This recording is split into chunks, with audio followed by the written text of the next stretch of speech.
Shalom adik-adik, salam jumpa dalam pelajaran sekolah sahabat kita pada hari ini. Dengan judul Rencana Penyelamatan Tuhan. Rencana Penyelamatan Tuhan. Kita bersyukur kepada Tuhan karena kebaikannya. Karena kasih sayangnya selalu menyertai kita. Kesehatan, kekuatan, dan damai sejahtera. Terlebih keselamatan. Karena pengorbanan Yesus di Golgota menyanggupkan kita menjadi anak Tuhan dan beroleh warisan untuk masuk dalam kerajaan surga.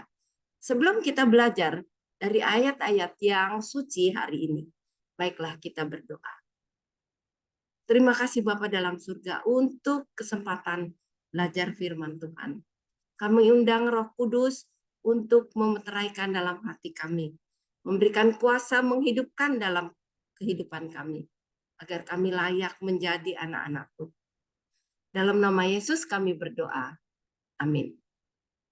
Adik-adik, pelajaran sekolah sahabat kita masih mengikuti atau meneruskan cerita tentang Nuh. Rencana penyelamatan Tuhan. Dengan ayat hafalan yang terdapat dalam 1 Tesalonika 5 ayat 9 dan 11. Perhatikan ya, dengarkan baik-baik. Karena Allah tidak menetapkan kita untuk ditimpa murka, tetapi untuk beroleh keselamatan oleh Yesus Kristus Tuhan kita. Kita ini diajak untuk beroleh selamat. Ayat 11 mengatakan seperti ini. Karena itu, nasihatilah seorang akan yang lain. Dan saling membangunlah kamu seperti yang memang kamu lakukan. Jadi ayat hafalan kita punya satu tujuan, agar kita ini beroleh selamat.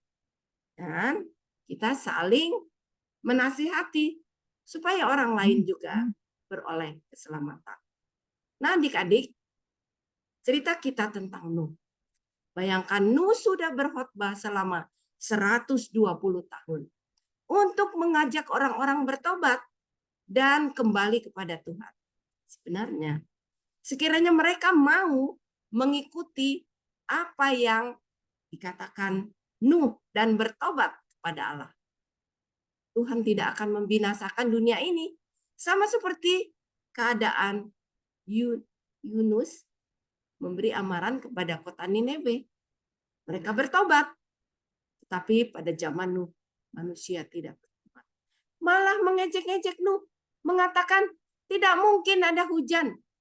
Selama bertahun-tahun hanya ada embun. Sungai mengalir sebagaimana biasanya. Tidak mungkin dan tidak mungkin. Nuh barangkali sudah ada gangguan jiwanya. Tak perlu mendengarkan. Nah, sementara orang-orang tidak mau mendengar dan mengeraskan hati dan tidak mau bertobat, Nuh tetap memberikan amaran kepada anak-anak dan kepada mantunya untuk tetap setia kepada Tuhan. Dan pada harinya di mana Nuh harus masuk ke dalam bahtera, dia bersama istrinya dan ketiga anaknya, Sem, Ham, dan Yafet, bersama istrinya masuk dalam bahtera. Itulah saatnya iman mereka diuji. Selama seminggu hujan memang tidak turun. Tetapi tangan yang tidak kelihatan yang menutup pintu bahtera itu membuat tidak ada seorang yang dapat membukanya. Itulah hari yang terakhir di mana orang-orang mengolok-ngolok. Karena memang hujan tidak datang. Alam sama seperti biasanya. Kejahatan malahan semakin bertambah-tambah. Tapi ketika tetesan-tetesan air pertama itu jatuh, mereka sekarang membuka mata mereka. Melihat memang apa yang dikatakan Allah benar. Hujan semakin lama semakin lebat.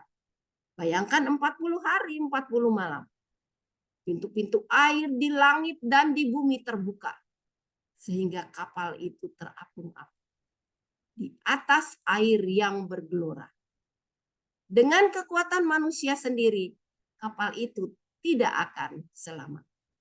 Tapi tangan yang maha kuasa, yang berasal dari Allah, yang menjaga bahtera itu, menyelamatkan Nuh dan seisi kapal itu.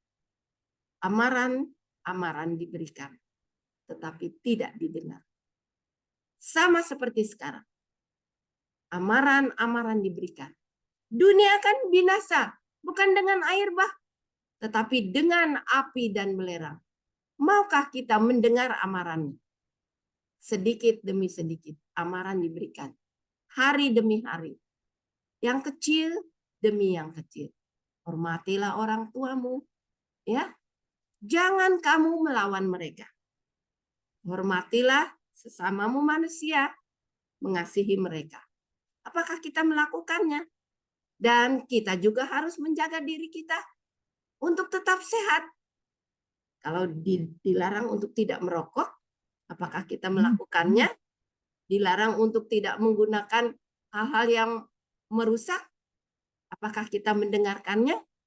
Hari demi hari, amaran diberikan kepada kita. Jangan membunuh, jangan berzina, jangan berdusta. Apakah kita melakukannya? Kalau kita melakukannya, kita akan selamat. Sama seperti Nuh. Kalau kita menurut perintah, kita akan selamat. Nah, rencana penyelamatan Allah bukan hanya untuk Nuh saja, tetapi untuk kita sekarang ini. Agar kita bertobat, agar anugerah keselamatan yang diberikan kepada kita boleh menjadi bahagian kita. Kiranya Tuhan menolong kita untuk selalu setia kepada Tuhan menurut kehendaknya, agar kita boleh diselamatkan oleh kasih karunia-Nya. Marilah kita berdoa. Bapa dalam surga, terima kasih karena Engkau memberikan pekabaran pagi ini, agar kami boleh diselamatkan, agar kami dan seisi rumah kami beroleh anugerah penyelamatan itu. Dalam nama Yesus kami berdoa. Amin. Adik-adik, cerita kita sampai di sini. Kiranya Tuhan memberkati kita. Sampai jumpa lagi.